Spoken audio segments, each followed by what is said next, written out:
ఆదివారం పునరుద్ధాన ఆరాధనకు కూడి వచ్చిన మీ అందరికీ మన ప్రభువును రక్షకుడైన యేసుక్రీస్తు పేరట ప్రత్యేకమైన వందనాలు. మీ పక్క వాళ్ళకు కూడా ఒకరికొకరు వందనాలు చెప్పుకోండి. పక్క వాళ్ళని బాగున్నారా అని అడగండి ఒకసారి. హల్లెలూయా, హల్లెలూయా. చాలా సంతోషం. ఈరోజు మనము ఈ రీతిగా దేవుణ్ణి ఆరాధన చేస్తున్నామంటే, ఈ రీతిగా మనం ఇలా బ్రతికి ఆయన సన్నిధిలో సంతోషంతో దేవుణ్ణి మనం స్తుతిస్తున్నామంటే అది కేవలము దేవుని కృప. మనకంటే గనులు గొప్పవాళ్ళు ఎంతోమంది రోజు కాలగర్భంలో కలిసిపోయారు, వారు మరవబడ్డారు. మనం ఇంకా ఇలా బ్రతికి ఉన్నామంటే, ప్రభు సన్నిధిలో సంతోషంతో దేవుణ్ణి ఆరాధన చేస్తున్నామంటే అది కేవలము దేవుని కృప. మన భక్తి కాదు, మన శక్తి కాదు, మన బలము కాదు, మన ధనము అంతకంటే కాదు, కేవలము దేవుని కృపయే ఉన్నది. కాబట్టి ప్రతిరోజు కూడా మనం ఏం చేయాలని మనం ఆలోచన చేస్తే దేవుని కృపని మనం జ్ఞాపకం చేసుకునే వారముగా మనం ఉండాలి. హల్లెలూయా. ఏం చేయాలి? దేన్ని జ్ఞాపకం చేసుకోవాలి? దేవుని కృపని జ్ఞాపకం చేసుకోవాలి. హల్లెలూయా. సరే, కొద్ది క్షణాలు దేవుని వాక్యాన్ని మనం ధ్యానం చేద్దాం. యెషయా పుస్తకం 58వ అధ్యాయం, యెషయా ప్రవచన పుస్తకం 58వ అధ్యాయం 9వ వచనాన్ని మనం చదువుకుందాం. అప్పుడు నీవు పిలువగా యెహోవా ఉత్తరం ఇచ్చును, నీవు మొర్రపెట్టగా ఆయన నేనున్నానను. హల్లెలూయా, హల్లెలూయా. ఈ మాటని కొద్ది క్షణాలు మనము ధ్యానం చేద్దాం.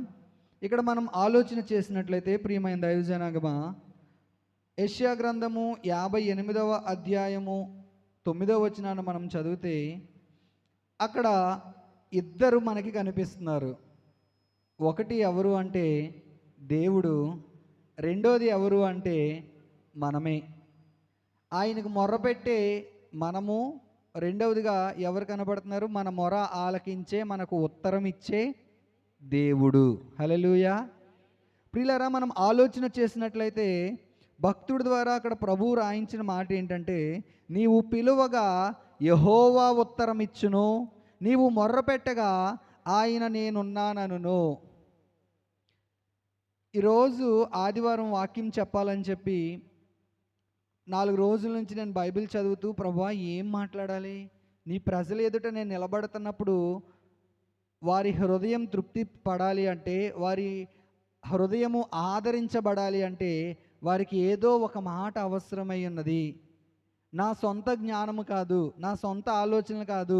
నా సొంత జ్ఞానము, నా సొంత ఆలోచనలు అయితే నా బుర్రలో చాలా ఉంటాయి. కానీ నా మాట వలన, నా జ్ఞానము వలన నీ ప్రజలు ఆదరించబడరు. నా తెలివితేటల వలన, నా జ్ఞానము వలన నీ ప్రజలు తృప్తిపరచబడరు. కానీ నీవు ఒక్క మాట సెలవిస్తే నీ ప్రజలు తృప్తిపరచబడతారు. హల్లెలూయా. నీవు ఒక్క మాట మాట్లాడితే నీ ప్రజలు ఆదరించబడతారు.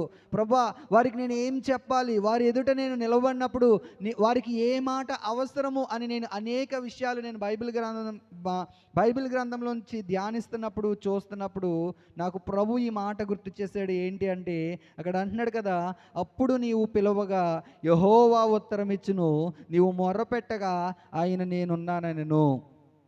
ఈరోజు మన జీవితంలో ఎదురయ్యే పరిస్థితులను బట్టి, ఈరోజు మన జీవితంలో నడిపించబడుతున్న అనుభవాలను బట్టి మనం ఏమనుకుంటామంటే, ఆయన మన ప్రార్థన ఆలకించట్లేదు, ఆయన నన్ను విడిచిపెట్టేశాడు, ఆయన నన్ను మరిచిపోయాడు, ఆయన నా జీవితాన్ని పట్టించుకోవట్లేదు, ఆయన ఏంటి చూసి చూడనట్టుగా ఉన్నాడు అని అనేక మార్లు మనం అనుకున్నాం. అవునా కాదా? ప్రియులారా, ఆలోచన చేయండి. ప్రభు అంటున్నాడు, అప్పుడు నీవు పిలువగా యెహోవా ఉత్తరం ఇచ్చును. హల్లెలూయా, హల్లెలూయా. ఇంకా ఏమన్నాడు? నీవు మొర్ర పెట్టగా ఆయన అంటున్నాడంట, బిడ్డా భయపడకు, నేనున్నాను. ఈ లోకంలో మనుషులు ఎవరన్నా ఏయ్ భయపడకు నేనున్నాను అంటారు. మరుసటి రోజే నా దగ్గర ఏమీ లేవు, నేనేమీ చేయలేను అంటారు. కానీ నా ప్రభువు చెప్తున్న మాట ఏంటో తెలుసా? భయపడకు, నేనున్నాను. హల్లెలూయా, హల్లెలూయా. బలిపీఠం మీద నుంచి వాక్యం రిలీజ్ అవుతుంటే, బలిపీఠం మీద నుంచి దేవుని స్వరము రిలీజ్ అవుతుంటే మనం ఏం చేయాలో తెలుసా? దాన్ని మన హృదయంలో స్వీకరించే వారముగా మనం ఉండాలి. దాన్ని మన హృదయంలో అంగీకరించే వారముగా ఉండాలి. ఎవరి జీవితంలో దేవుడు వాక్యాన్ని నెరవేరుస్తాడు అంటే, ఎవరి జీవితంలో వాక్యం నెరవేర్పు కలుగుద్దో తెలుసా? ఏ వ్యక్తి అయితే దేవుడు మాట్లాడుతున్నప్పుడు ఇది నా కొరకే, హల్లెలూయా, ఇది నా హృదయంతోనే ప్రభువు మాట్లాడుతున్నాడు. ఎప్పుడు మనం ప్రభు సన్నిధికి వచ్చేటప్పుడు ఎలా రావాలో తెలుసా? మన హృదయాన్ని సిద్ధపరచుకుని ప్రభు సన్నిధికి రావాలి. ఏదో ఆదివారం కదా వెళ్ళాలి, ఆదివారం కదా ప్రభు సన్నిధిలో కనబడాలి, లేకపోతే పాస్టర్ గారు అడుగుతారు, లేకపోతే పాస్టమ్ గారు అడుగుతారు అని కాదు మనం దేవుని సన్నిధికి రావాలి. ఈరోజు ప్రభువు నాతో మాట్లాడాలి అనే ఆలోచనతో మనం సన్నిధికి రావాలి. ఎలా రావాలి చెప్పండి అందరూ? ఈరోజు దేవుడు నాతో మాట్లాడాలి. మనుష్యుల మాటలు కాదు, స్నేహితుల మాటలు కాదు, ఈరోజు ప్రభువు నాతో మాట్లాడాలి. దావీదు అంటాడు, ప్రభువా దుప్పి నీటి వాగుల కొరకు ఆశపడినట్లు దేవా నా ప్రాణము నీ కొరకు ఆశపడుచున్నది అంటాడు. దావీదు ఆశ ఏంటంట? ఒక పరిగెత్తే దుప్పి ఎలాగైతే నీటి కోసం ఆశపడుతుందో, దావీదు ప్రాణము దేని కొరకు ఆశపడుతుందంట? దేవుని సన్నిధి కొరకు, దేవుని మాట కొరకు, దేవుని అభిషేకం కొరకు, దేవుని సన్నిధి అనుభవించాలని, దేవుడు తనతో మాట్లాడాలని దావీదు ఆశపడుతున్నాడు. అలాంటి ఆశతో మనం మందిరానికి రావాలి. ఎలా రావాలి మనం మందిరానికి? దేవుడు నాతో మాట్లాడాలి. చెప్పండి, దేవుడి సన్నిధి నేను అనుభవించాలి. ఈరోజు మనం ఆరాధన చేస్తున్నప్పుడు కూడా పాటలో ఆ అర్థంలో మనం లీనమవుతూ, నిజమే ఇందాక ఆరాధన చేశారు కదా, ప్రభువా నీ కృప నన్ను వీడిపోలేదు, నిజమే ఆయన కృప మనల్ని విడిచిపోలేదు. అలాగా మనము పాటలు పాడుకుంటున్నప్పుడు పాటలో ఉన్న అర్థాన్ని మనం ధ్యానపూర్వకంగా ధ్యానిస్తూ దేవుణ్ణి ఎప్పుడైతే మనం ఆరాధన చేయగలుగుతామో అలాంటి వారు మాత్రమే దేవుని సన్నిధి అనుభవించగలుగుతారు. హల్లెలూయా, హల్లెలూయా. ఎవరు అనుభవిస్తారు దేవుని సన్నిధి? నువ్వు చర్చిలో కూర్చున్నంత మాత్రాన దేవుని సన్నిధి అనుభవించావు. దేవుని సన్నిధిలో గంటలు గంటలకు ఏదో కూర్చున్నంత మాత్రాన ప్రార్థనకి నువ్వు అటెండెన్స్ వేయించుకున్నంత మాత్రాన నువ్వు దేవుని సన్నిధి అనుభవించవు. నీ హృదయంలో ఆ ఆశ ఉండాలి.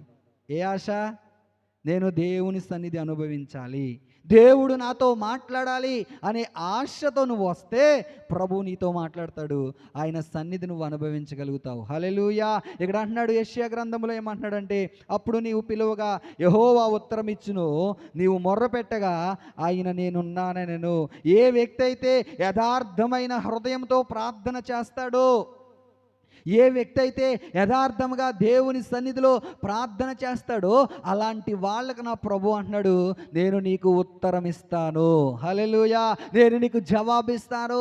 ఏ సమస్యతో నువ్వు నా సన్నిధిలో కన్నీరు కారుస్తున్నావో, ఏ సమస్యతో నువ్వు నా సన్నిధిలో ప్రార్థన చేస్తున్నావో, ఏ సమస్యతో నువ్వు తిరుగులాడుతున్నావో, ఏ సమస్యతో నువ్వు బాధించబడుతున్నావో చెప్పే నాకు తెలియదు, కానీ నాలో ఉంచి మాట్లాడే పరిశుద్ధాత్మ దేవునికి తెలుసు. హల్లెలూయా, హల్లెలూయా. ఆ పరిశుద్ధాత్ముడు చెప్తున్న మాట ఏంటి తెలుసా? నేను నీకు ఉత్తరం ఇచ్చదను. హల్లెలూయా. ఏమంటున్నాడండి? నేను నీకు ఉత్తరం ఇచ్చేదను. చూడండి ప్రియులారా, ఆయన ఎవరు అని మనం ఆలోచన చేస్తే, మనం పిలిస్తే దేవుడు మనకి ఉత్తరం ఇచ్చే దేవుడు. ఆయన ఎలాంటి ఉత్తరాలు మనకి ఇస్తాడనేది 3 రకాలైన ఉత్తరాలు, అంటే 3 రకాలైన జవాబులు నేను మీ ముందుంచి రోజున వాక్య ధ్యానాంశాన్ని ముగిస్తాను. చూడండి, మొట్టమొదటిది ఆదికాండ గ్రంథము, ఆదికాండము 41వ అధ్యాయము. ఇక్కడ మనకి ఒక చక్కటి అందమైన యవ్వనస్తుడు కనిపిస్తాడు. అతని పేరు ఎవరు అంటే ఎవరండి? యోసేపు. యోసేపు కోసం తెలియని వాళ్ళు ఎవరైనా ఉన్నారా?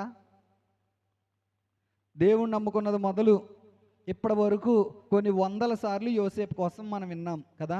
యోసేపు తన తల్లిదండ్రులతో తృణీకరించబడిన వ్యక్తి, తన అన్నదమ్ములతో తృణీకరించబడిన వ్యక్తి, ఎక్కడో చిట్ట చివర పుట్టిన వ్యక్తి. ఆ వ్యక్తిని ఎవ్వరూ పట్టించుకోవట్లేదు. ఒక మాటలో చెప్పాలి అంటే ఆ వ్యక్తి అమ్మివేయబడ్డాడు. అవునా కాదా? ఏం చేయబడ్డాడు? అమ్మివేయబడ్డాడు.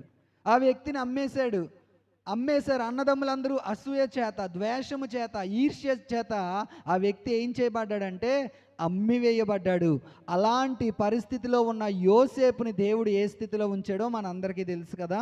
41వ అధ్యాయము ఆదికాండము 41వ అధ్యాయం 16వ వచనాన్ని మనం చదివితే, యోసేపు అది నా వలన కాదు, దేవుడే ఫరోకు క్షేమకరమైన ఉత్తరం ఇచ్చునని ఫరోతో చెప్పాను.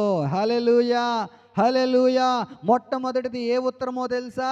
క్షేమకరమైన ఉత్తరం ఇచ్చును. దేవుడు మనకి ఎలాంటి ఉత్తరాన్ని ఇస్తానంటున్నాడు? క్షేమకరమైన ఉత్తరం. ఎలాంటి పరిస్థితులు గుండా నువ్వు వెళ్తున్నావేమో, ఒకవేళ నీ జీవితంలో క్షేమము లేక క్షామము చేత నువ్వు కొట్టుమిట ఆడుతున్నావేమో, కానీ నా ప్రభు చెప్తున్న మాట ఏంటి తెలుసా? నేను నీకు క్షేమకరమైన ఉత్తరాన్ని నేను నీకు ఇస్తాను. యోసేపు జీవితంలో మనం ఆలోచన చేస్తే, యోసేపు అందరి చేత తృణీకరించబడిన ఈ యోసేపు ఇప్పుడు ఏం చేయబడ్డాడంటే అమ్మివేయబడ్డాడు. ఈ అమ్మివేయబడిన ఈ యోసేపును ప్రభు ఏం చేశాడంటే, ఒక బానిసత్వంలో ఉన్న యోసేపు అక్కడ ఉన్నాడు. ఇప్పుడు ఏ రాజు చేత కొనబడ్డాడో ఆ రాజుకి ప్రభు ఒక దర్శనం చూపించడం మొదలెట్టాడు. ప్రియులరా, ఆ ఫరోకి కొన్ని కళలు వచ్చినాయి. ఇప్పుడు ఆ కళలకి జవాబు చెప్పడానికి ఎవ్వరూ రావట్లేదు, ఎవ్వరూ లేరు. అలాంటి పరిస్థితిలో ఇప్పుడు అంటున్నారు, ఆ రాజు దగ్గరికి ఒక సమాచారం అందివేయబడింది. ఏంటంటే, మన దగ్గర ఒక బానిస బ్రతుకుతో ఉన్న ఒక వ్యక్తి, ఒక చిన్నోడు, ఎందుకు పనికిరానోడు ఒక వ్యక్తి ఉన్నాడు. ఆ వ్యక్తి కళలకి అర్థాలు చెప్తాడు.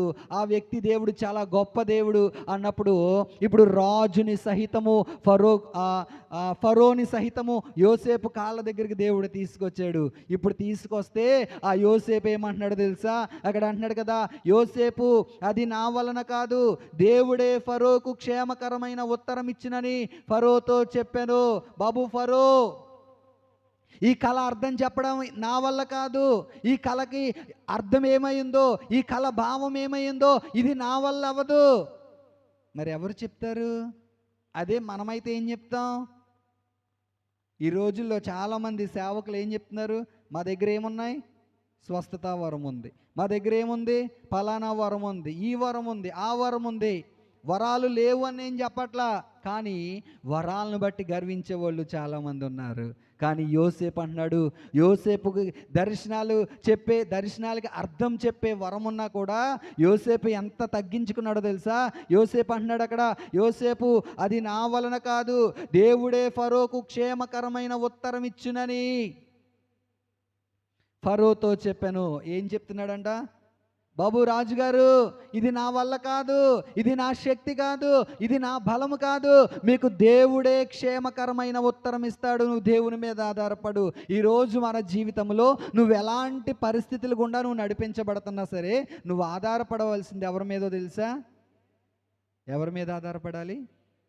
చాలాసార్లు మనం అనుకుంటాం, నా వెనకాల ఎంతమంది ఉన్నారో తెలుసా, నా బ్యాక్గ్రౌండ్ ఏంటో తెలుసా, నా దగ్గర ఎంత ధనం ఉందో తెలుసా, నేను పిలిస్తే ఎంతమంది వస్తారో తెలుసా. ప్రియులారా, ఆలోచన చేయండి. మనం ఆధారపడవలసిన ఏకైక వ్యక్తి ఎవరైనా ఉన్నారు అంటే దేవుడు మాత్రమే. హల్లెలూయా. ఎవరి మీద ఆధారపడాలి మనము? యోసేపు ఎవరి మీద ఆధారపడ్డాడంటే, అతను దగ్గర ఉన్న వరాన్ని చూసి గర్వించట్లా, అతని దగ్గర ఉన్న ఆ కృపని చూసి గర్వించట్లేదు. ఫరో గారు, రాజు గారు, మీకు క్షేమకరమైన ఉత్తరం ఇచ్చేది ఎవరో తెలుసా? దేవుడే. ముందు దేవుణ్ణి పరిచయం చేస్తున్నాడు. నీ జీవితంలో కూడా నీ ముందు ఎవరిని పెట్టుకోవాలి అంటే, నువ్వు ఇతరులకి ఎవరిని పరిచయం చేయాలంటే, రా నేను ప్రార్థన చేస్తాను, రా నేను ఇలా చేస్తాను, ఇది కాదు మనం చెప్పవలసింది. రా నా దేవుడు నీ జీవితంలో కార్యం చేస్తాడని దేవుణ్ణి పరిచయం చేసే వ్యక్తులుగా మనం ఉండాలి. హల్లెలూయా. ఎవరిని పరిచయం చేయాలండి మనము? ఎవరు కార్యం చేసేది? ఇప్పుడు ఈ కళ యొక్క భావము చెప్పే శక్తి ఈ యోసేపుకి ఎవరిచ్చారు? మనుషులా? సేవకులా? ఎవరిచ్చారు? దేవుడే ఇచ్చాడు. ఇక్కడ ప్రియులారా, మనం ఆలోచన చేస్తే చూడండి, అదే ఆదికాండ గ్రంథము 40వ అధ్యాయము 8వ వచనాన్ని మనం చదివితే, అందుకు వారు, మేము కలలు కంటిమి, వాటి భావము చెప్పగలవారెవరునూ లేరని అతనితో అనగా, యోసేపు వారిని చూచి, భావములు చెప్పుట దేవుని ఆధీనమే కదా, మీరు దయచేసి ఆ కలలు నాకు వివరించి చెప్పుడనెను. చూడండి ప్రియులారా, ఏమంటున్నాడు ఇక్కడ కూడా యోసేపు? భావములు చెప్పుట అది ఎవరి ఆధీనమంట? దేవుని ఆధీనమే. ఇక్కడ కూడా యోసేపు ఎవరిని చూపిస్తున్నాడు? తన ముందు ఎవరిని ఉంచుకున్నాడు అంటే దేవుణ్ణి ఉంచుకున్నాడు.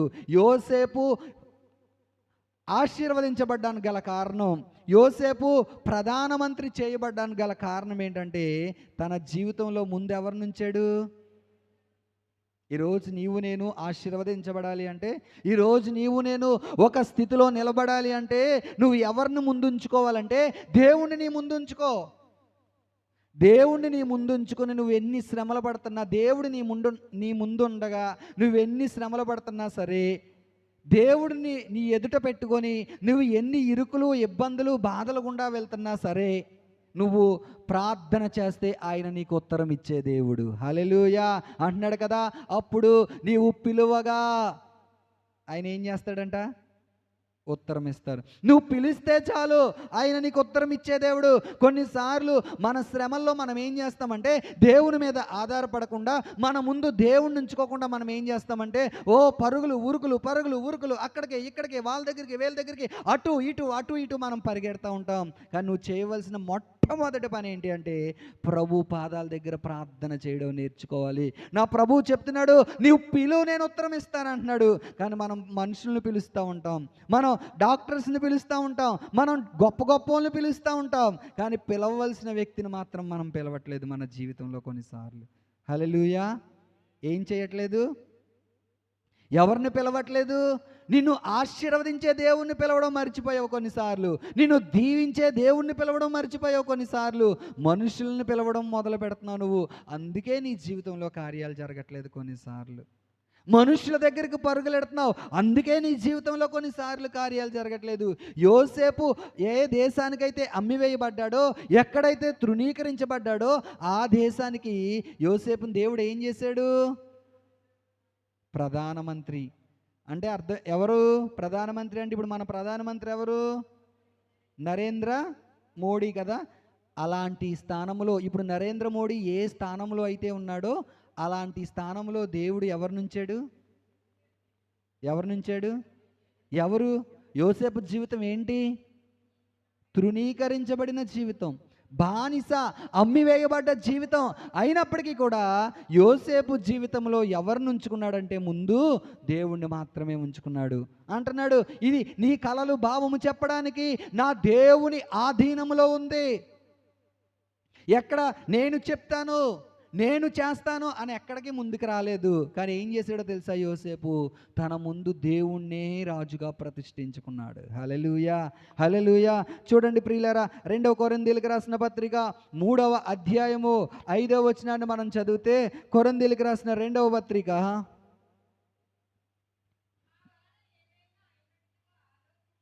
మా వలన ఏదైనా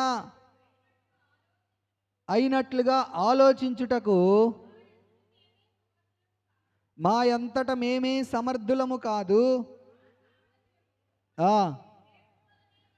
మా సామర్థ్యము ఎవరి వలన కలిగినదంట? పౌలు అంటున్నాడు, మా సామర్థ్యము దేవుని వలన. ఈరోజు మనం చెప్పగలమా మేము ఇలాగున్నామంటే కేవలం దేవుని కృపేనండి? మేము ఈరోజు ఈ స్థితిలో ఉన్నామంటే, మేము ఈరోజు కడుపు నిండా అన్నం తినగలుగుతున్నామంటే, మేము ఈరోజు మంచిగా వస్త్రాలు కట్టుకోగలుగుతున్నామంటే, మేము ఈరోజు మా కుటుంబం అంతా హ్యాపీగా ప్రభు సన్నిధిలో ఉండగలుగుతున్నామంటే ఇది మా సామర్థ్యము కాదు, మా సామర్థ్యము ఆయనే అని మనం చెప్పగలమా? ఆలోచన చేయండి. అలాంటి వారికి, అలా చెప్పేవారికి అంట నా ప్రభు అంటున్నాడు, క్షేమకరమైన ఉత్తరాన్ని ఇస్తాను అంటున్నాడు ఆయన. హల్లెలూయా. ఏ ఉత్తరాన్ని ఇస్తాడంట? క్షేమకరమైన ఉత్తరాన్ని ఇస్తాను అంటున్నాడు. చూడండి ప్రియులారా, అపోస్తలుల కార్యములు 3వ అధ్యాయం 12వ వచనాన్ని మనం చదివితే, అక్కడ మనకి వాడు పేతురు యోహానును పట్టుకొని ఉండగా ప్రజలందరూ విస్మయం పొంది సొలొమోను మంటపములో ఉన్నవారి యొద్దకు గుంపుగా పరిగెత్తి వచ్చిరి. పేతురు దీనిని చూచి ప్రజలతో ఇట్లనెను, ఇశ్రాయేలీయులారా, మీరు వీని విషయమై ఎందుకు ఆశ్చర్యపడుచున్నారు? మా సొంత శక్తి చేతనైనను భక్తి చేతనైనను నడువ వీనికి బలమిచ్చినట్టుగా మీరెందుకు మా తట్టు తేరి చూచుచున్నారు? అబ్రహాము, ఇస్సాకు, యాకోబు అను వారి దేవుడు అనగా మన పితరుల దేవుడు తనకు సేవకుడైన యేసును మహిమపరిచి ఉన్నాడు. మీరు ఆయనను అప్పగించితిరి. ప్రియులారా, ఇక్కడ మనం ఆలోచన చేస్తే 3వ అధ్యాయం 1వ వచనం నుంచి మనం చదివితే, పగలు 3 గంటలకు ప్రార్థనా కాలమున పేతురు యోహాను దేవాలయమునకు ఎక్కి వెళ్ళుచుండగా పుట్టినది మొదలుకొని కుంటివాడైన ఒక మనుష్యుని మోసుకొని పోబడుచుండెను. వాడు దేవాలయంలోనికి వెళ్ళు వారిని భిక్షమడుటకు కొందరు ప్రతిదినము వానిని శృంగారమును దేవాలయము ద్వారమునద్ద ఉంచుచూ వచ్చిరి. పుట్టుకుంటువాడు ఒక వ్యక్తి ఇక్కడ కనబడుతున్నాడు. ఇప్పుడు ఈ వ్యక్తిని ఏం చేస్తున్నాడు? అతను నడవలేడు. ఎందుకు అంటే పుట్టుకతోనే ఆ వ్యక్తి ఎలాంటి వ్యక్తి? కుంటివాడు, నడవలేడు. ఇప్పుడు ఆ వ్యక్తిని శృంగారం అనే దేవాలయం దగ్గర ఏం చేస్తున్నాడు ఆ వ్యక్తి అంటే, ఆ వ్యక్తి చేసే పని ఏంటంటే భిక్షం ఎత్తుకోవడానికి ఆ వ్యక్తిని తీసుకొస్తున్నారు. ఆ వ్యక్తిని మోసుకొచ్చి వారి తల్లిదండ్రులు అవ్వచ్చు, అన్నదమ్ములు అవ్వచ్చు, లేకపోతే స్నేహితులు అవ్వచ్చు, ఎవరైనా సరే ఆ వ్యక్తిని మోసుకొచ్చి ఎక్కడ పెడుతున్నారు? శృంగారం అనే దేవాలయం వద్ద బయట పెడుతున్నారు. ఇప్పుడు మీ అందరికీ అర్థం అవడానికి నేను చెప్తాను చూడండి. ఇప్పుడు మనం పూర్వం అన్యులుగా ఉన్నప్పుడు గుడి దగ్గరికి వెళ్తున్నప్పుడు ఆ గుడి దగ్గర బయట ఎవరుంటారు? భిక్షగాళ్ళు ఉంటారు కదా. మనం గుడి దగ్గరికి వెళ్ళి బయటకు వచ్చేసేటప్పుడు ఏం చేసేవాళ్ళం? ఒక రూపాయో, ₹1 ₹2 వాళ్ళకి వేసి వచ్చేసేవాళ్ళు. అలాగా ఆ రోజుల్లో శృంగారం అనే దేవాలయం దగ్గర ఎవరుంటున్నారు? ఈ కుంటి వ్యక్తిని తీసుకొచ్చి ఆ గుడి గుమ్మం దగ్గర బయట పెడుతున్నారంట. ఇప్పుడు ఆ బయట పెడుతుంటే ఆ దేవాలయంలోకి వెళ్ళి వచ్చే వాళ్ళందరూ ఏం చేస్తున్నారు? వాళ్ళ దగ్గర ఉన్న రూపాయి, ₹1 పావలాయో, లేకపోతే అప్పుడు ఏ కాయిన్స్ అయితే పనిచేసాయో అలాంటివన్నీ కూడా ఆ వ్యక్తికి ఎవరు తోచింది వాళ్ళు వేస్తున్నారు. ఈ వ్యక్తి ఎలాంటి వ్యక్తి? నడవలేని వ్యక్తి, పుట్టుకతో కుంటి వ్యక్తి. ఆ వ్యక్తి మధ్యలో కాళ్ళు పోవడం కాదు. ప్రియులారా, ఆలోచన చేయండి. అలాంటి వ్యక్తి జీవితంలో ఇప్పుడు అక్కడికి ఎవరు వచ్చారంటే, పేతురు యోహానును దేవాలయంలో ప్రవేశింపబోనప్పుడు వాడు చూచి భిక్షమడుగగా, ఇప్పుడు పేతురు యోహానులు ఇద్దరు దేవాలయానికి వచ్చారు. వాళ్ళని చూసి అడుగుతున్నాడు, అయ్యా ఆకలేస్తుంది, ఏదైనా ₹1 ఉంటే భిక్షం ఇవ్వండి అని చెప్పి అడుగుతుంటే, ఇప్పుడు పేతురు యోహానులు అనేక మార్లు ఆ భిక్షగాన్ని చూసి ఉండవచ్చు. అయితే వాళ్ళు ఏమంటున్నారో తెలుసా? చదవండి. పేతురు యోహానును వాని తేరు చూచి మా తట్టు చూడుమన్రి. వాడు వారి యొద్ద ఏమైనా దొరుకునని కనిపెట్టుచు వారి యందు లక్ష్యం ఉంచెను. పేతురు యోహానులు అంటున్నారు, బాబు మా తట్టు చూడు, ఒకసారి మా వైపు తిరిగి ఇలా ఇటువైపు తిరిగి చూడు అంటే, వెంటనే ఈ భిక్షగాడు ఏమనుకున్నాడు తెలుసా? ఏమో ఒక ₹10 వేస్తారేమో, ఏమో ఒక ₹50 వేస్తారేమో అని చెప్పి ఈ ఇద్దరి తట్టు భిక్షగాడు ఏం చేస్తున్నాడండి? ఏమైనా దొరుకునేమో అని చెప్పి వారిద్దరి తట్టు చూస్తుంటే వారిద్దరూ ఏమన్నారో తెలుసా? అంతటా పేతురు, వెండి బంగారములు నా యొద్ద లేవు కానీ నాకు కలిగినదే నీకు ఇచ్చుచున్నాను. హల్లెలూయా. ఇప్పుడు ఈ పేతురు యోహానులు అన్నారు, బాబు మా దగ్గర వెండి లేదు, మా దగ్గర బంగారం లేదు, మా దగ్గర నీకు ఇవ్వడానికి కనీసం డబ్బులు కూడా లేవు, కానీ మరి ఏమిస్తావయ్యా నువ్వు మాకు? ఏమిస్తావు నువ్వు మాకు అంటే, అక్కడ అన్నాడు, మాకు కలిగినదే నేను మీకు ఇచ్చుచున్నాను. ఏంటి మీకు కలిగింది? వెంటనే ఆ భిక్షగాడు చూపు ఎలా ఉండవచ్చు? ఏంటి నీ దగ్గర? డబ్బులు లేవా? బంగారం లేదా? మరి ఏంటి నీ దగ్గర ఉన్నది? ఏంటి అంతకంటే విలువైంది ఏదైనా ఉందా నీ దగ్గర అని ఆ భిక్షగాడి చూపు వాళ్ళిద్దరి మీద అలాగే చూస్తున్నాడు. వీళ్ళు అంటున్నారు, మాకు కలిగి ఉందే నీకు ఇస్తున్నాం. చదవండి కింద వచనాలు. బంగారము నా యొద్ద లేవు కానీ నాకు కలిగినదే నీకు ఇచ్చుచున్నాను. నజరేయుడైన యేసుక్రీస్తు నామమున నడువుమని చెప్పి వాని కుడి చేయి పట్టుకొని లేవనెత్తెను. వెంటనే వాని పాదములు చేలమండలను బలము పొందెను. వాడు దిగ్గున లేచి నిలచి నడిచెను. నడుచుచు గంతులు వేయిచు దేవుణ్ణి స్తుతించుచు వారితో కూడా దేవాలయంలోకి వెళ్ళెను. హల్లెలూయా, హల్లెలూయా. వెంటనే ఈ పేతురు యోహానులు ఏమన్నారు తెలుసా? బాబు మా దగ్గర ఏమీ లేవు, నువ్వు ఏదైతే ఆశపడుతున్నావో, నువ్వేదైతే వేచి చూస్తున్నావో, మా దగ్గర ధనము లేదు, బంగారం లేదు, వెండి లేదు, మాకు కలిగిందే నీకు ఇచ్చుచున్నాను. ఏంటయ్యా నీకు కలిగింది ఏంటి అంటే, వెంటనే వాళ్ళు అన్నారు, నజరేయుడైన యేసు నామములో నువ్వు లేచి నడువు. వెంటనే ఎప్పుడైతే పేతురు యోహాన్ల నోట నుండి యేసు నామము ఉచ్చరించబడిందో, పేతురు యోహాన్ల నోట నుండి యేసయ్య నామము పలకబడిందో, ఒక శక్తి ఆ వ్యక్తిలోకి బయలుదేరింది. ఒక శక్తితో ఆ వ్యక్తి నింపబడ్డాడు. వెంటనే దిక్కున లేచాడంట. హల్లెలూయా. ఏం చేశాడు? అసలు ఎక్కడైనా సాధ్యమా? ఎవరు ఆ వ్యక్తి? మధ్యలో కాళ్ళు ఇరిగిపోయిన వ్యక్తి కాదు. పోనీ కాళ్ళు ఇరిగిపోయింది అతికేసేళ్లే దేవుడు అనడానికి, పుట్టుకతోనే కుంటి వ్యక్తి ఆ వ్యక్తి. హల్లెలూయా. నా దేవునికి నువ్వు ఎలాంటి పరిస్థితిలో నువ్వు వెళ్తున్నా సరే, ఆయన నోటి మాటలో ఉంది శక్తి అంతే. హల్లెలూయా. పొందుకునే శక్తి మనకి కావాలి, అది రిసీవ్ చేసుకునే కృప మనకి కావాలి. ఏదో అక్కడ ఉన్న భిక్షగాడు విని వదిలేదు. వెంటనే యేసు నామములో దిక్కున లేచి నడువు అనగానే ఆ వ్యక్తి లేవడం ప్రారంభించాడు.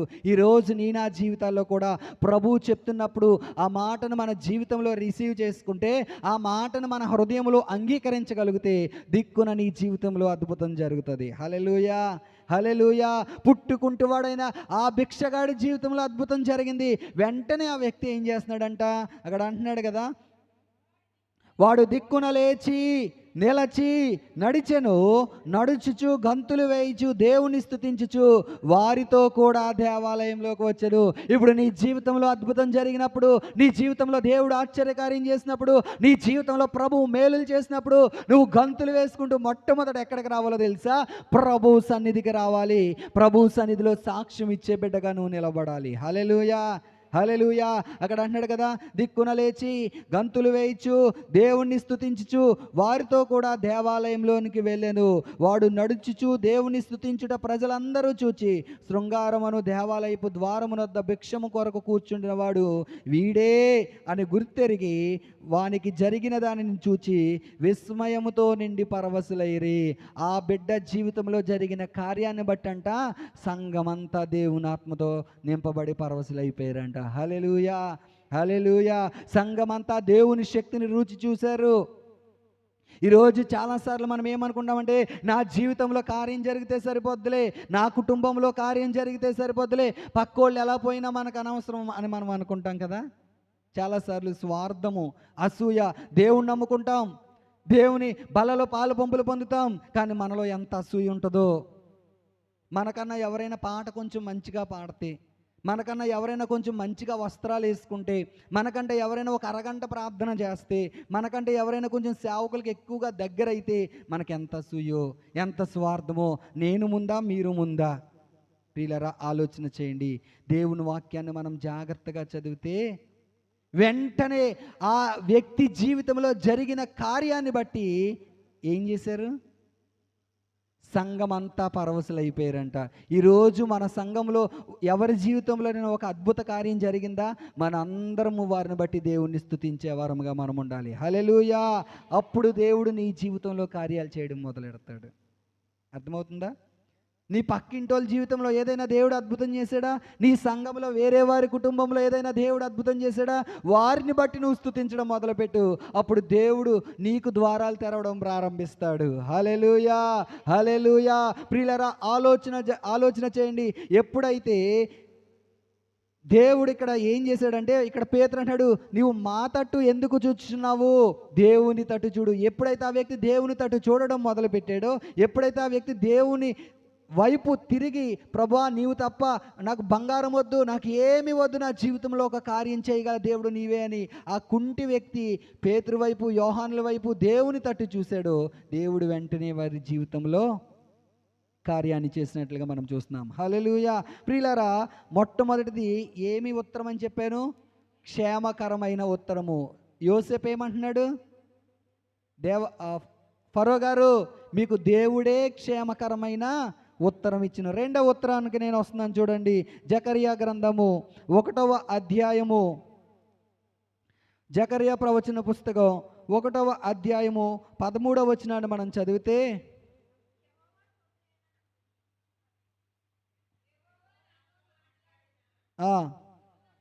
ఆ.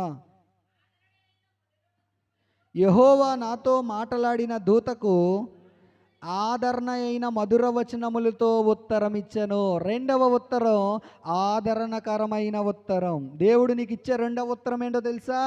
ఆదరణకరమైన ఉత్తరాన్ని ఇస్తానన్నాడు. మొట్టమొదటిది నువ్వు పిలిస్తే నేను నీకు ఉత్తరాన్ని ఇస్తానన్నాడు. ఆ ఉత్తరం, మొట్టమొదటి ఉత్తరం ఏంటి?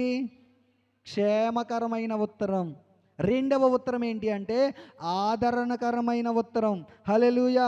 చూడండి ప్రియులారా, యోబు గ్రంథము 15వ అధ్యాయము 11వ వచనం నుంచి మనం చదివితే, యోబు గ్రంథము ఆ ఆ ఉమ్, ఉమ్. చూడండి ప్రియులారా, ఇక్కడ మనం ఆలోచన చేస్తే యోబు గ్రంథము 15వ అధ్యాయం 11వ వచనం నుంచి మనం చదివితే అక్కడ ఏమంటున్నాడంటే, చదవండి. దేవుడు సెలవిచ్చిన ఆదరణ నీకు తేలికగా ఉన్నదా? ఏమంటున్నాడండి?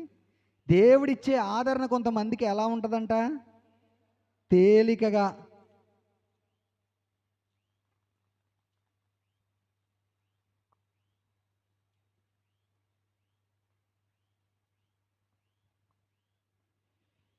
దేవుడు సెలవిచ్చిన ఆదరణ నీకు తేలికగానున్నదా?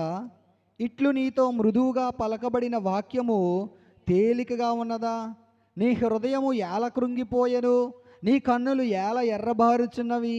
దేవుని మీద నీవేళ ఆగ్రహపడుచున్నావు, నీ నోట నుండి అట్టి మాటలు ఎలా రానిచ్చుచున్నావు. ప్రియులరా, ఈ అధ్యాయం చదివితే ఈ అధ్యాయం అంతా క్వశ్చన్ మార్కులే. మీరు ఇంటికి వెళ్ళాక చదవండి. ఈ అధ్యాయం మొత్తం ఏం కనబడతాయి? అన్ని ప్రశ్నలే. ఇక్కడ మనం ఆలోచన చేస్తే కొన్నిసార్లు దేవుని ఆదరణ మనకి ఎలా కనబడుతుంది అంటే తేలికగా కనబడుతుంది. అక్కడ అంటున్నాడు కదా, దేవుడు సెలవిచ్చిన ఆదరణ నీకు తేలికగా ఉన్నదా? ఇట్లు నీతో మృదుగా పలకబడిన వాక్యము తేలికగా ఉన్నదా? నీ హృదయము ఏల కృంగిపోయెను, నీ కన్నులు ఏల ఎర్రబారుచున్నవి. ఆయన మనకి ఉత్తరమిచ్చే దేవుడు మన జీవితంలో ఉండగా, మన ప్రార్థన ఆలకించే దేవుడు మన జీవితంలో ఉండగా, మన మొర వినే దేవుడు మన జీవితంలో ఉండగా, దేవుని ఆదరణ మనకి ఎలాగుందంట? తేలికైపోయిందంట.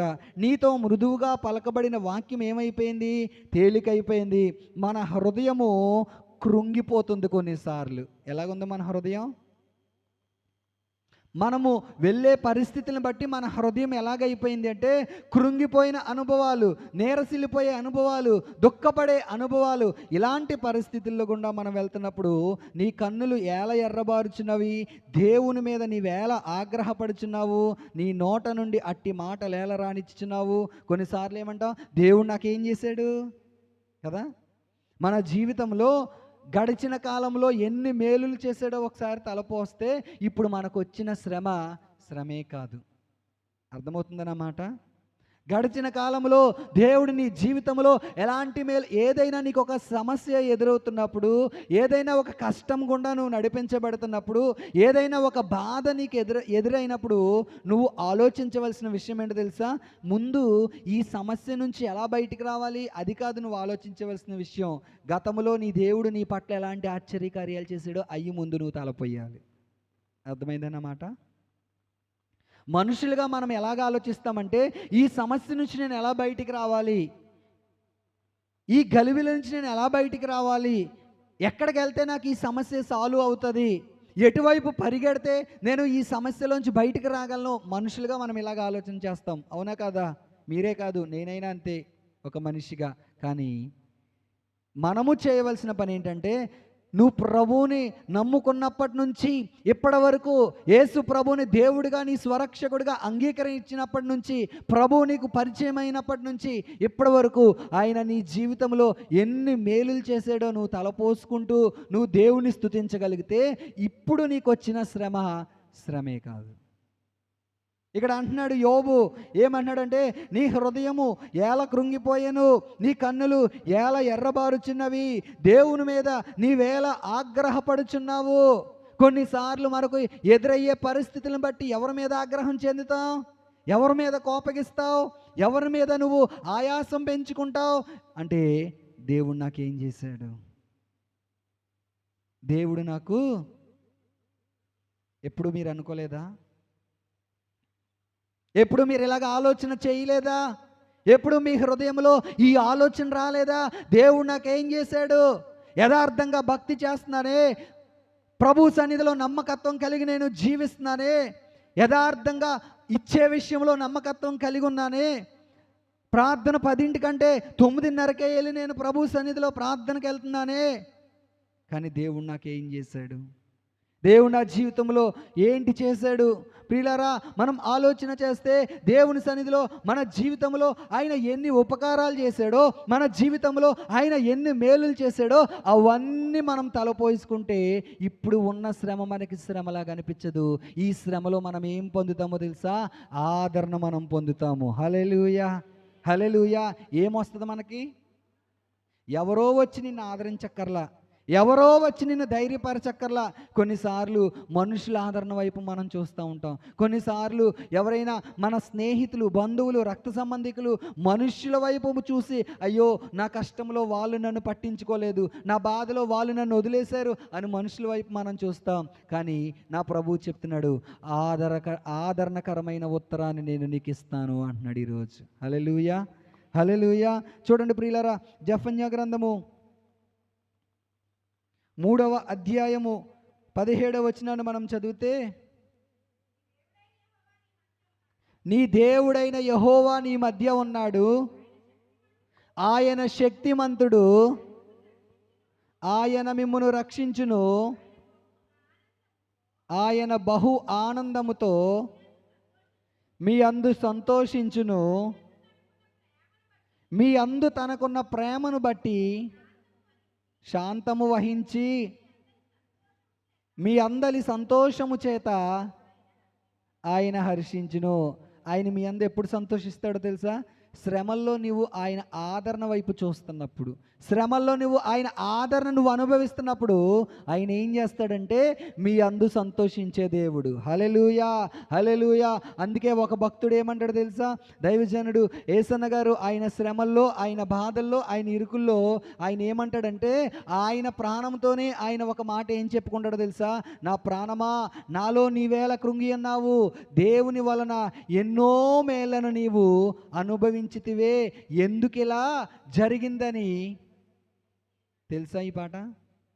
ఎందుకిలా జరిగిందని యేసయ్యను అడిగే అర్హత నాకు లేనే లేదులే, సహించి స్తుతించే కృప నీకుంటే చాలునులే, ఎందుకిలా జరిగిందని యేసయ్యను అడిగే అర్హత నీకు లేనే లేదని, సహించి స్తుతించి మనసే ఉంటే చాలునులే, ఎందుకిలా జరిగిందని. హల్లెలూయా. ఏమంటున్నాడు? ఎందుకు ఇలా జరిగింది నా జీవితంలో? చాలాసార్లు మనకు ఎదురయ్యే పరిస్థితులు మన జీవితంలో ఎలాగుంటాయో తెలుసా?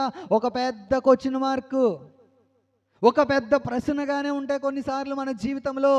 కానీ దేవుణ్ణి స్తుతించడం మనం నేర్చుకోవాలి. శ్రమల్లో ఏం చేయాలి?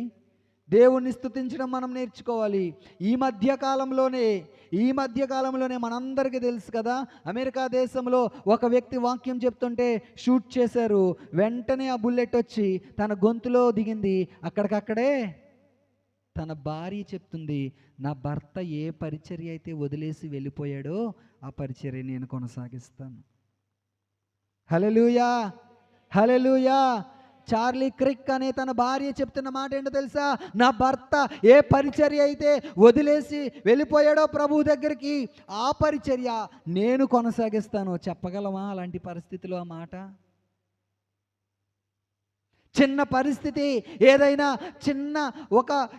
చిన్న పరిస్థితి మనకి ఎదురైతేనే మనం కృంగిపోతామే. ఒకవైపు భర్తను కోల్పోయి, ఇంతకీ ఎంత తన వయసు తన భర్తకి? 32 సంవత్సరాలు. 32 సంవత్సరాలు తన భర్త వయసు. అంటే ఆమె వయసు ఎంత ఉండవచ్చు? 1 సంవత్సరమో 2 సంవత్సరాలు పొంత తక్కువ అనుకున్న 30 సంవత్సరాలలోనే ఆమె ఒక విధవరాలు అయిపోయిందే. పిల్లలు చూస్తే చిన్న చిన్న పిల్లలే. అలాంటి తన భర్త శవాన్ని ఎదురు పెట్టుకొని, తన పిల్లలిద్దరినీ పక్కన పెట్టుకొని ఆమె ఏం చెప్తుందో తెలుసా? నా భర్త వదిలి వెళ్ళిన పరిచర్యను నేను కొనసాగిస్తాను. తనకి ఎదురైన పరిస్థితి కంటే గొప్ప పరిస్థితులు మనకు ఎదురవుతున్నాయా? ఆమె మాటలు వింటుంటే ప్రియులారా, నిజంగా కళ్ళంట నీళ్ళు వచ్చినాయి. నిజమే, ఎంత విశ్వాసమో కదా ఆమె హృదయము, ఎంత విశ్వాసంతో నింపబడింది ఆమె హృదయము. దేవుని మీద ఎంత ప్రేమ ఉందో ఆమెకి. మనమైతే ఏమంటాం? ఏంటి దేవుడు దేవుడు దేవుడు, సేవ సేవ సేవ అనుకుంటూ వెళ్ళావు కదా, అక్కడే చనిపోయాడు, ఇంక ఈ పరిచర్య వద్దు, ఏమి వద్దు నాకు అని చెప్పి మనమైతే అలాగ ఆలోచన చేస్తాం.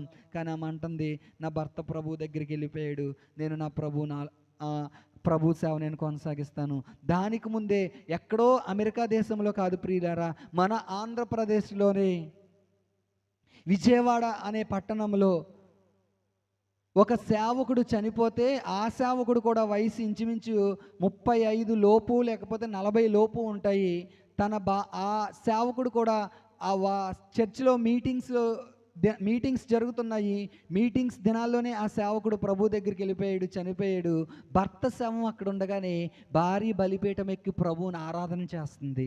నాకు అది చూసినప్పుడు కూడా నా హృదయం చాలా సంతోషించింది. నిజమే ప్రభువా, నేను అలా చేయగలనా?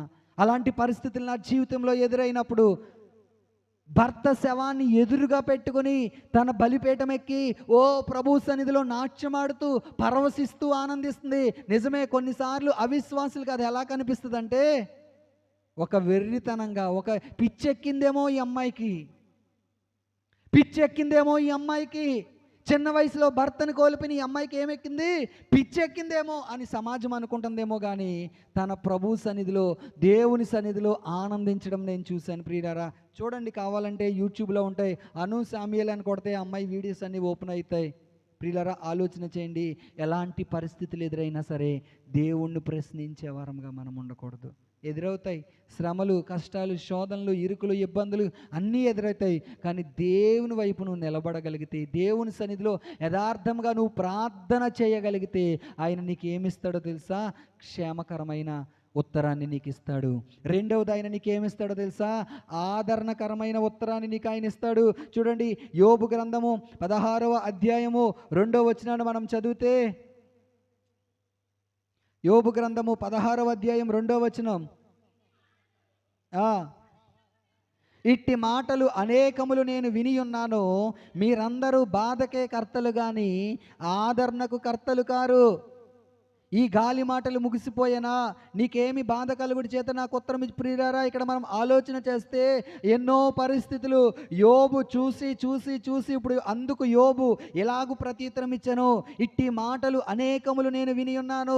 సాతాను కొన్నిసార్లు వచ్చి, ఏంటి నీ జీవితంలో దేవుడు ఏం చేశాడని నీ చెవిలో చెప్తా ఉంటాడు. సాతాను అనేక సార్లు వచ్చి నీ చెవిలో అంటాడు, ఏంటి ప్రార్థన నువ్వు వెళ్ళావు కదా, ఓ బైబిల్ సంకలో పెట్టుకుని అస్తమాట్లు నువ్వు దేవుని సన్నిధికి వెళ్ళిపోయేదాను కదా, నీ జీవితంలో దేవుడు ఇదేనా చేశాడు అని కొన్నిసార్లు మన స్నేహితులు అనవచ్చు, మన బంధువులు అనొచ్చు, మన రక్త సంబంధికులు అనొచ్చు. కొన్నిసార్లు నీ భర్తే ఆ మాట మాట్లాడవచ్చు. కొన్నిసార్లు యోబు భార్యలాగా నీ భార్యే ఆ మాట మాట్లాడవచ్చు. అయినా యోబు ఏమంటున్నాడో తెలుసా? మీరందరూ బాధకే కర్తలు కానీ ఆదరణకు కర్తలు కాదు. ఆదరణకర్త ఒక ఆయన ఉన్నాడు. ఆయనే ఎవరు అంటే నీవు నేను ఆరాధన చేసే మన యేసయ్య. హల్లెలూయా. ఆ ఆదరణకర్త మన మధ్యలో ఎలాగున్నాడో తెలుసా? ఆయన మన మధ్యలో ఒక ఆదరణకర్తగా ఉండి మన ప్రతి పరిస్థితిలో కూడా ఆయన మనల్ని ఆదరించే దేవుడిగా ఉన్నాడు. అందుకే యేసు ప్రభు ఏమన్నాడో తెలుసా?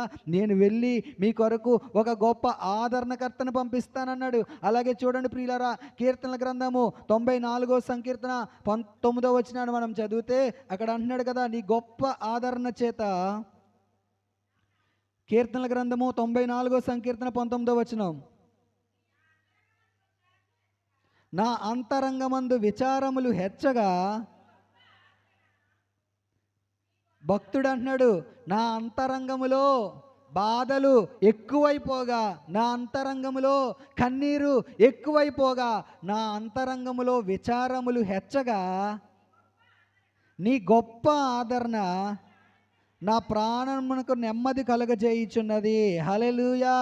ఏమంటున్నాడండి? నీ గొప్ప ఆదరణ నా ప్రాణానికి ఏమిస్తుంది? నెమ్మదిస్తుంది. దావీదు చెప్తున్నాడు అన్నమాట. ప్రభువా, నా హృదయంలో ఎన్నో విచారాలు ఉన్నాయి, నా హృదయంలో ఎంతో కన్నీరు ఉంది, నా హృదయంలో ఎన్నో బాధలు ఉన్నాయి. ఇవి మనుషులకి చెప్పుకోలేను నేను కొన్నిసార్లు, ఇవి నా స్నేహితులకి చెప్పుకోలేను, కొన్నిసార్లు నా భర్తకే చెప్పుకోలేను, నేను కొన్నిసార్లు నా భార్యతో కూడా నేను షేర్ చేసుకోలేను. అలాంటి ఎన్నో అపాయములు, అలాంటి ఎన్నో విచారములు నా హృదయంలో ఎక్కువైపోగా హెచ్చగా, నీ గొప్ప ఆదరణ నా ప్రాణానికి ఏమిస్తుంది?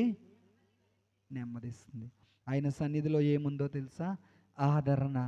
ఆదరణకరమైన ఉత్తరాన్ని నేను నీకు ఇస్తానంటున్నాడు. కాబట్టి అలాంటి ఆదరణ చేత మనం ఏం చేయబడాలంటే ఆదరించబడాలి. మనుష్యులు ఎవ్వరూ మనల్ని ఆదరించరు, దేవుడు ఒక్కడే మనల్ని ఆదరించే దేవుడు. చూడండి ప్రియులారా, యోహాను సువార్త, దాని ముందు యెషయా గ్రంథము 54వ అధ్యాయం 11వ వచనాన్ని మనం చదివితే, యెషయా గ్రంథం 54:11, ప్రయాసపడి గాలివాన చేత కొట్టబడి ఆదరణ లేక యున్నదానా, నేను నీలాంజనములతో నీ కట్టడమును కట్టుదును, నీలములతో నీ పునాదులను వేయుదును, మాణిక్యమణులతో నీ కోట గుమ్మములను, సూర్యకాంతములతో నీ గుమ్మములను కట్టుదును, ప్రశస్తమైన రత్నములతో నీకు సరిహద్దులు ఏర్పరచుదును. హల్లెలూయా, హల్లెలూయా. నీ పిల్లలందరూ యెహోవా చేత ఉపదేశము నొందుదురు, నీ పిల్లలకు అధిక విశ్రాంతి కలుగును, నీవు నీతి గలదానవై స్థాపించబడుదువు, నీవు భయపడనక్కర్లేదు, బాధించేవారు నీకు దూరముగా నుందురు, భీతి నీకు దూరముగా నుందును, అది నీ దగ్గరకు రానే రాదు. ఇక్కడ మనం ఆలోచన చేస్తే యోసేపు జీవితంలో ఇదే జరిగింది కదా. బానిసగా ఉన్న యోసేపుని దేవుడు ఏం చేశాడు? నీలాంజనములతో ఆయన పునాదులు కట్టాడు. తృణీకరించబడిన యోసేపుని, గెంటి వేయబడిన యోసేపుని దేవుడు ఏం చేశాడు? ప్రధానిగా చేశాడు. ఇప్పుడు అసలు ఈ యోసేపు మాట ఎవరూ పట్టించుకునేవారు కాదు. యోసేపు మాట ఎవరన్నా పట్టించుకునేవారా? యోసేపు మాటకి విలువ ఉందా? కానీ దేవుడు, చూడండి ప్రియులారా, ఒక వ్యక్తిని దేవుడు ఆశీర్వదించాలి అంటే, ఒక వ్యక్తిని దేవుడు ఒక ఉన్నతమైన స్థితిలోకి తీసుకెళ్ళాలంటే ఆయన ఏదైనా చేయగలడు.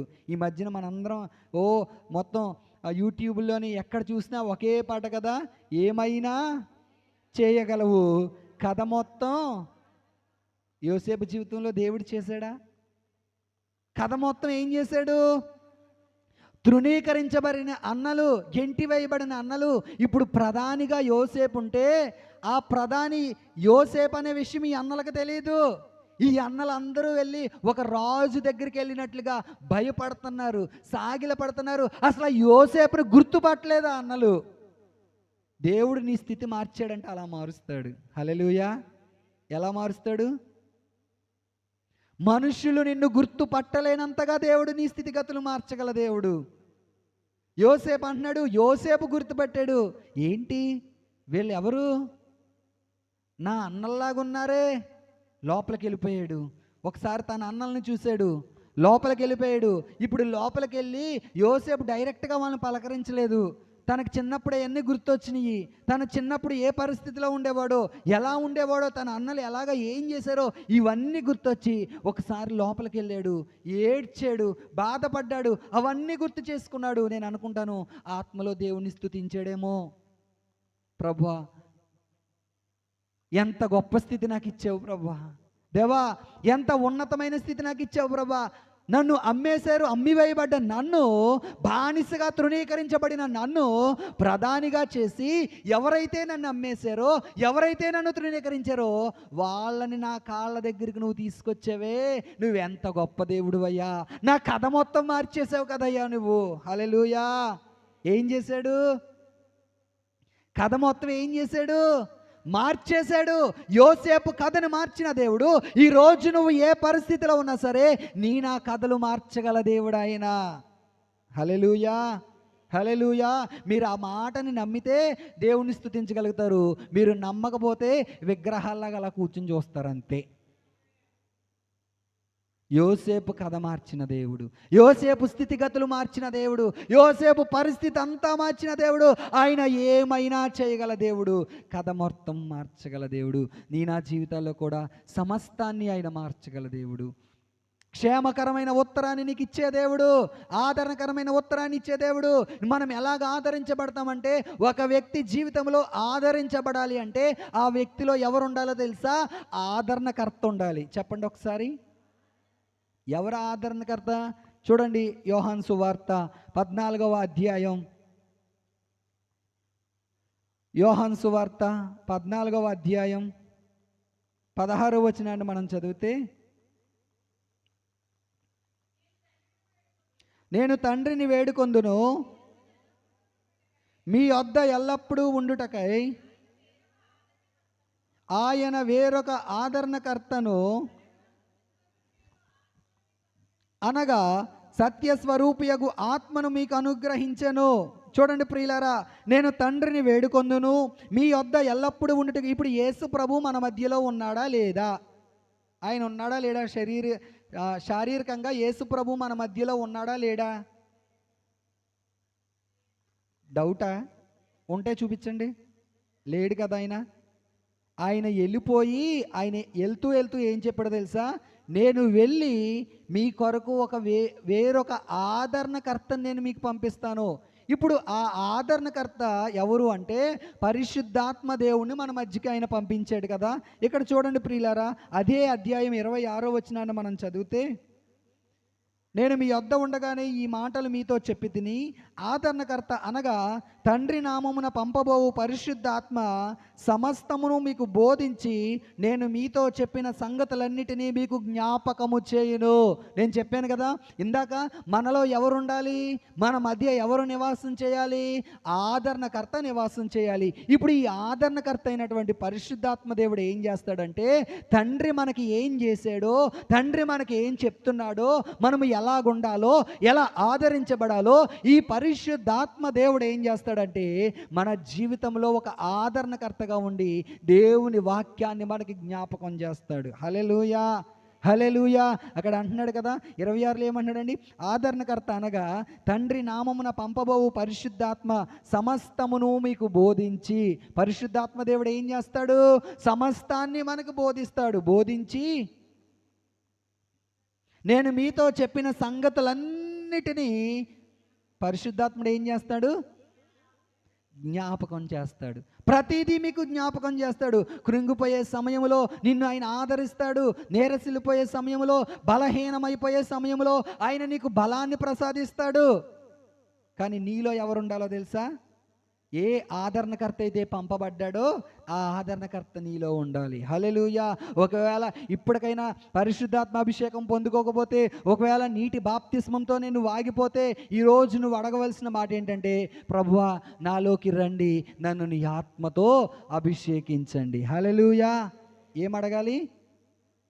పరిశుద్ధాత్ముడా నాలోకి రండి, నన్ను నీ ఆత్మతో అభిషేకించండి అని నువ్వు ఎప్పుడైతే అడుగుతావో, ఆ ఆదరణకర్త నీలోకి వచ్చి సమస్తము ఆయన నీకు బోధిస్తాడు. ఇది నా మాట కాదు, దేవుని వాక్యం. 3వ ఉత్తరం ఏంటో నేను చూపిస్తాను చూడండి. యెషయా గ్రంథము 30వ అధ్యాయము 19వ వచనాన్ని మనం చదివితే, యెషయా గ్రంథము 30వ అధ్యాయం 19వ వచనం. సియోనులో, యెరూషలేములోనే ఒక జనము కాపురం ఉండను. జనమా, నీవిక ఏమాత్రము కన్నీళ్లు విడవవు. ఆయన నీ మొర విని నిశ్చయముగా నిన్ను కరుణించును. ఆయన నీ మాట వినగానే నీకు ఉత్తరం ఇచ్చును. హల్లెలూయా. ఆయన నీ మాట వినగానే నీకు ఉత్తరం ఇచ్చును. 3వ ఉత్తరం ఏంటో తెలుసా? సంతోషకరమైన ఉత్తరము. చెప్పండి, మొట్టమొదటిది ఏ ఉత్తరం ఇస్తానన్నాడు ఆయన? క్షేమకరమైన ఉత్తరాన్ని ఇస్తానన్నాడు. రెండవది ఏ ఉత్తరాన్ని ఇస్తానన్నాడు? ఆదరణకరమైన ఉత్తరాన్ని ఇస్తానన్నాడు. మూడవ ఉత్తరం ఏంటో తెలుసా? సంతోషకరమైన ఉత్తరము. ఇక్కడ అంటున్నాడు, సియోనులో యెరూషలేములో యొక్క జనము కాపురముండును. జనమా, నీవిక ఏ మాత్రము కన్నీళ్లు విడవవు. ఆయన నీ మొర విని నిశ్చయముగా నిన్ను కరుణించును. ఆయన నీ మాట వినగానే నీకు ఉత్తరం ఇచ్చును. నీవు నేను ఆరాధన చేసే దేవుడు ఎవరు అంటే, మన మాట వినగానే ఆయన మనకు ఉత్తరం ఇచ్చే దేవుడు. ఒకవేళ ఈరోజు కన్నీటితో నువ్వు ప్రభు సన్నిధికి వచ్చేవేమో, బాధతో వేదనతో నువ్వు ప్రభు సన్నిధికి వచ్చేవేమో, ఆయన నిన్ను ఎక్కడి నుంచి ఎలా పంపబోతున్నాడో తెలుసా? సంతోషంతో నీ ఇంటికి నిన్ను పంపబోతున్నాడు. హల్లెలూయా, హల్లెలూయా. ఎలా పంపబోతున్నాడు? సంతోషముతో, ఆదరణతో, క్షేమంతో నిన్ను నీ ఇంటికి పంపబోతున్నాడు. చూడండి, అంటున్నాడు కదా, యెషయా గ్రంథము 58వ అధ్యాయం 9వ వచనాన్ని మనం చదివితే, మన మూలవాక్యం యెషయా గ్రంథం 58వ అధ్యాయం 9వ వచనంలో ఏమంటున్నాడు చూడండి. అప్పుడు నీవు పిలవగా, నీవు మొర్ర పెట్టగా ఆయన నేనున్నానెను. ఇప్పుడు నిజముగా నువ్వు ప్రభు సన్నిధిలో ప్రార్థన చేస్తే నా ప్రభు ఏం చెప్తున్నాడో తెలుసా? నేనున్నాను. హల్లెలూయా. ఎవరితో చెప్తున్నాడు ఆయన ఈ మాట? ఎవరైతే యథార్థంగా మొరపెడతారో, ఎవరైతే పూర్తిగా ఆయన సన్నిధిలో ఆయన మీద ఆనుకుంటారో, వారితో నా ప్రభు చెప్తున్న మాట ఏంటంటే, నేనున్నాను. హల్లెలూయా, హల్లెలూయా. ఎవరు? ఆయన ఏమంటున్నాడు? నేనున్నానెను. చూడండి ప్రియులారా, అదే యెషయా గ్రంథము 61వ అధ్యాయము 3వ వచనాన్ని మనం చదివితే, సియోనులో దుఃఖించు వారికి ఉల్లాస వస్త్రము ధరింప చేయుటకును, బూడిదకు ప్రతిగా పూదండన, దుఃఖమునకు ప్రతిగా ఆనంద తైలమును, భారభరితమైన ఆత్మలకు ప్రతిగా స్తుతి వస్త్రమును వారికి ఇచ్చుటకు ఆయన నన్ను పంపి ఉన్నాడు. యెహోవా తన్ను మహిమపరుచుకొనున్నట్లు నీతి అను మస్తకి వృక్షములనియు యెహోవా నాటిన చెట్లనియు వారికి పేరు పెట్టబడెను. ఇక్కడ చూడండి ప్రియులారా, సియోనులో దుఃఖించు వారికి ఉల్లాస వస్త్రము. సియోను అంటే దేవుని సన్నిధి. ఎవరైతే దేవుని సన్నిధిలో ఈ సంవత్సరాంతంలో మరికొద్ది నెలల్లో మరలా మనం నూతన సంవత్సరంలోకి వెళ్ళబోతున్నాం కదా.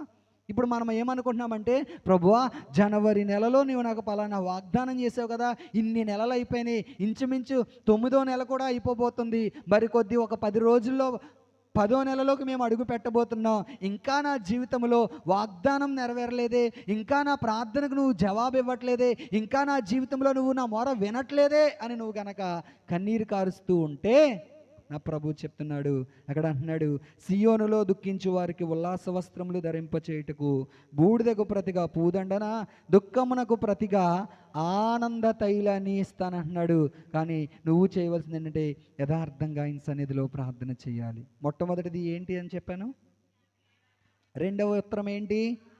ఆదరణకరమైన ఉత్తరం. మూడవ ఉత్తరం సంతోషకరమైన ఉత్తరం. ఒకవేళ ఈరోజు నువ్వు కన్నీటితో, బాధతో, దుఃఖంతో, వేదనతో నువ్వు ప్రభు సన్నిధికి వస్తే, ఈరోజు నీ హృదయంలో ఉన్న భారాన్ని ఆయన తొలగించి, ఈరోజు నీ హృదయంలో ఉన్న దుఃఖాన్ని ఆయన తొలగించి, ఇక్కడి నుంచి నిన్ను ఆయన ఎలా పంపబోతున్నాడంటే సంతోషంగా పంపబోతున్నాడు. చూడండి, ఆఖరిగా ఒక రెఫరెన్స్ నేను చూపించి ముగిస్తాను. ఇరిమియా గ్రంథము 29వ అధ్యాయము 11, 12 వచనాలు మనం చదివితే, ఇరిమియా గ్రంథము,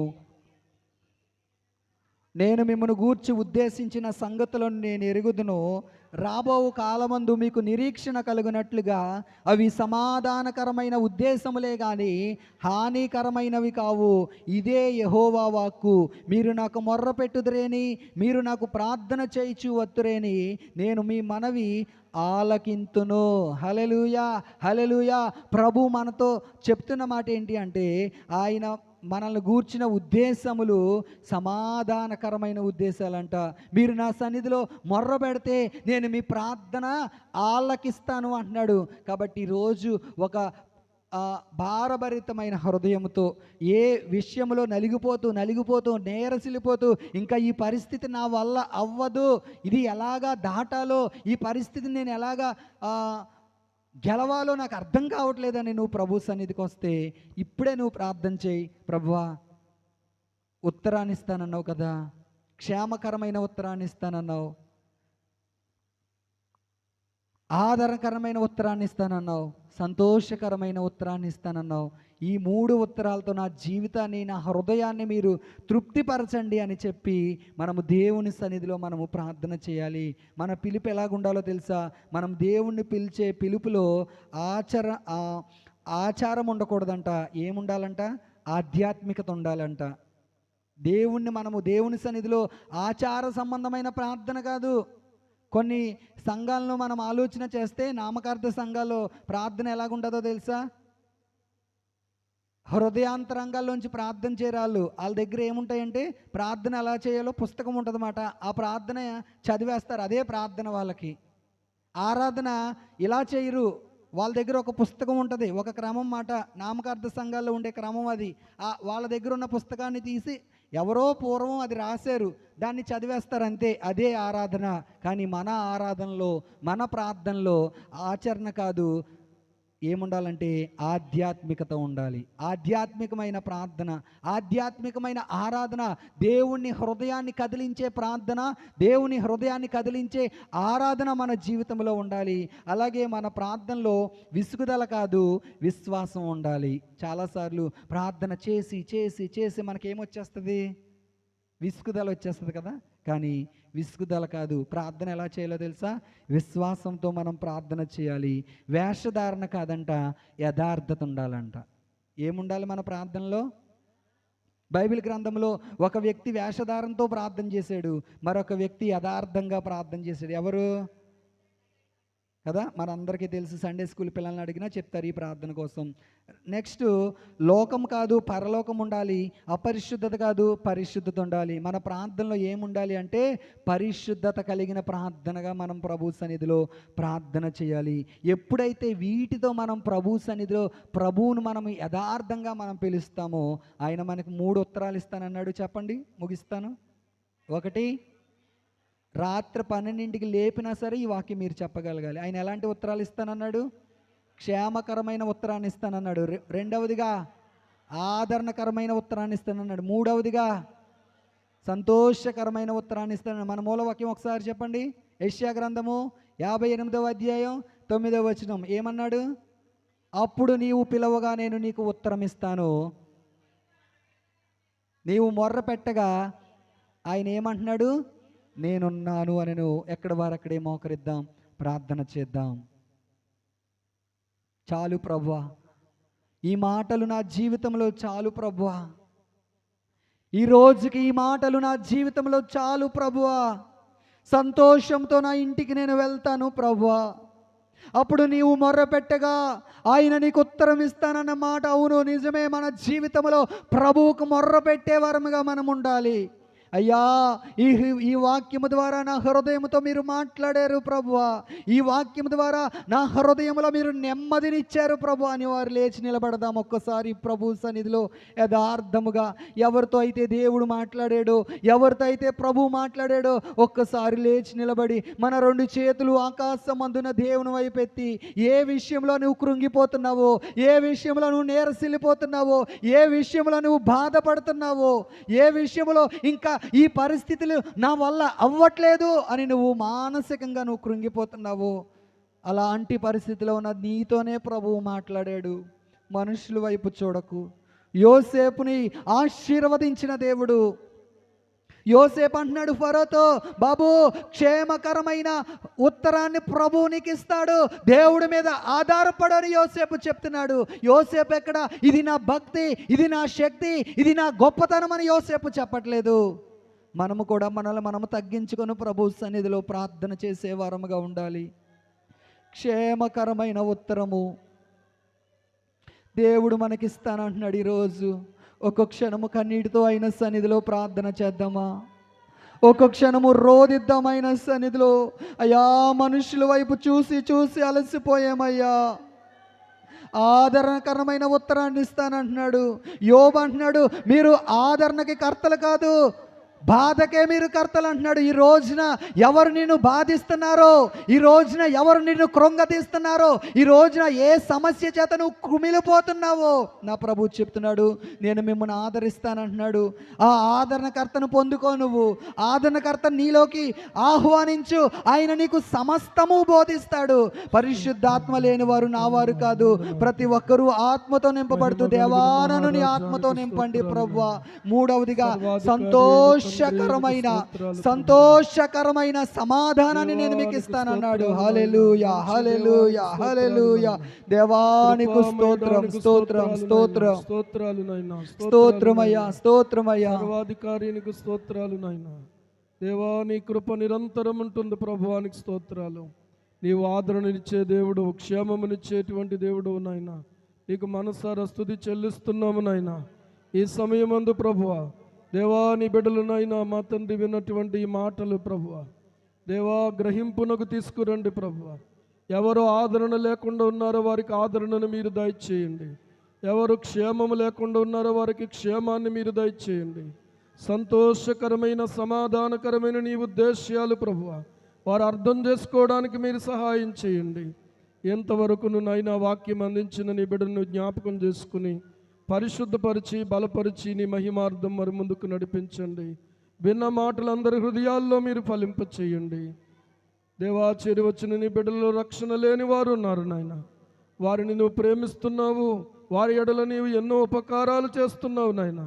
దేవా రక్షించబడినటువంటి బిడ్డలు ఉన్నారు ప్రభువా, కానీ ఈ సమయమందు వారు రక్షణను నిర్లక్ష్యము చేసిన వారుగా ఉన్నారు తండ్రి. వారు నీ ఆత్మను దుఃఖపరిచేవారుగా ఇక్కడ ఎవరైతే ఉన్నారో తండ్రి, దయతో మీరు క్షమించండి నాయన. సమాధానము అందరికీ మీరు కలుగు చేయండి. సమాధానకర్త అయిన యేసయ్య నామములో ప్రార్థిస్తున్నాం మా పరమ తండ్రి. ఆమేన్.